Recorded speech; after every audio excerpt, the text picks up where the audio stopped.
राम राम राम सारा ने देखो, भगवान पहले तो उस लड़की की आत्मा को शांति दे। और ये भाषण देने की तो जगह है नहीं, न्याय के लिए बैठे हैं सब।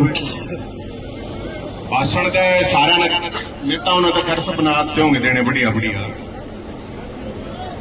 इसमें सबसे जो महत्वपूर्ण बात है, जो मन ने सुनी थी, जो परिवार बोला था, आप लोग धरने बैठे थे, आप लोग अब पुलिस वाले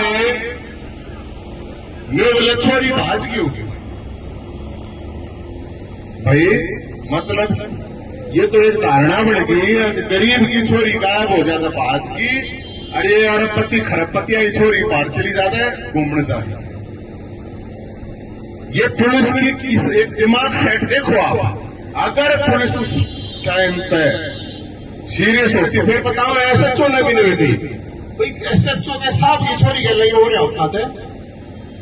किसा बड़े अफसर, किसा बड़ा नेता की वीटी चली जाती पुलिस के पास या थानेदार के पास फोन चला जाता, तो क्या यही रवैया होना था? क्या एसएचओ की इतनी हिम्मत हुई थी या किसी पुलिस वाले की इतनी हिम्मत हो रही थी आके सर्टिफिकेट लेगा आवगी? ये लड़की तो मर गई। मैं आपको एक चीज और बता देता हूं भाई साहब, ये एक घटना नहीं है, बहुत सी घटनाएं हैं। आए 10-15 दिन कोई न कोई हमारे तरफ फोन आ लेंगे जी पुलिस वाले तो नहीं बोल रहे भाई। पुलिस वाला ये बस की बात नहीं है इसकी जांच पड़ताल करनी, तो सीबीआई ने दे दो। और मैं कोई ये राजनीतिक बात नहीं है, मुख्यमंत्री जो सैनी साहब हैं, आपको नहीं पता हो तो मुख्यमंत्री ही गृह मंत्री है और गृह मंत्री की ही ये जिम्मेदारी है। और सबसे बड़े इस सिस्टम के लिए शर्म की बात यह है, अब इतने लोग यहां, हजारों लोग, हमारी माताएं, बहनें, बड़े बुजुर्ग, नौजवान साथी न्याय के लिए बैठे हैं। कोई डिमांड नहीं है, कोई रोड, कोई पुल, कोई मुआवजे के लिए थोड़ी बैठे हैं यहां पर। न्याय के लिए भी अगर हजारों लोगों को यहां बैठना पड़ रहा है, इससे डूब मरने की शर्म की बात, इस पूरे के पूरे सिस्टम की बात कर रहे हैं। और आप लोग जागरूक नागरिक हो, आप लोग इकट्ठे होंगे तो ठीक है, न्याय मिलेगा। ऐसा नहीं है कि न्याय नहीं मिलेगा। और मैं कुछ साथियों को यह भी कहना चाहूंगा, नौजवान साथियों को, ये मेरी रिक्वेस्ट है, ऐसा कुछ मत काम करियो मेरे भाई, रोड जाम करो और क्या मत करो, रोड रफ्ता करो। सरकार को मौकों की जरूरत होती है, बता रहा था यो हो गया सिर्फ मनीषा के न्याय के लिए। उस लड़की के हत्यारों को फांसी से कम नहीं होना चाहिए। जिस तरह उसकी ब्रूटल, जिस तरह से मर्डर हुआ है, फांसी से नीचे कुछ नहीं।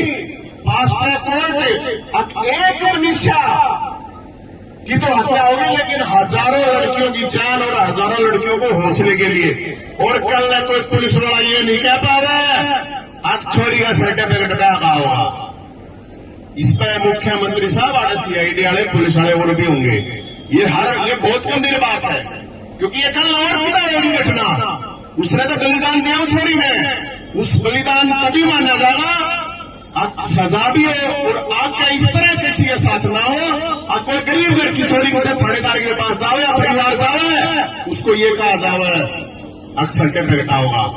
ये किसी पुलिस वाले के मुंह तक नहीं निकलनी चाहिए, इतना करा। और ये जो सस्पेंड वस्पेंड किया, वो सस्पेंड कुछ भी ना होता, सस्पेंड वस्पेंड कुछ नहीं होता। अगर उन्होंने लापरवाही नहीं कर रखी है, सस्पेंड भी क्यों? और अगर उन्होंने लापरवाही कर रखी है, उस चीज में इतनी अनदेखी करी है, तो इतनी सख्त कार्रवाई हो, अब किसी की हिम्मत नहीं होनी चाहिए।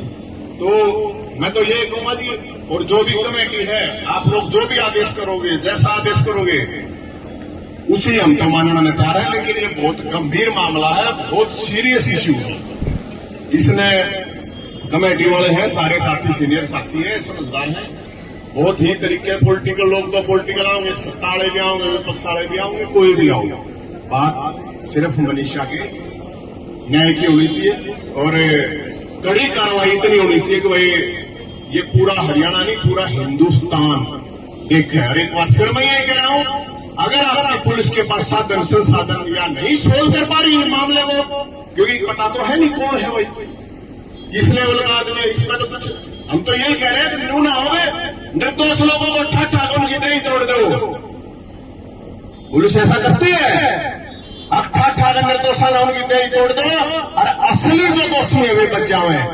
दोषी नहीं बचना चाहिए भाई, और निर्दोष उसमें कोई फंसना नहीं चाहिए। मेरी तो यही है, और मेरे को जिस आदेश आप लोगों का होगा हम जरूर उसके लिए तैयार हैं। बहुत बहुत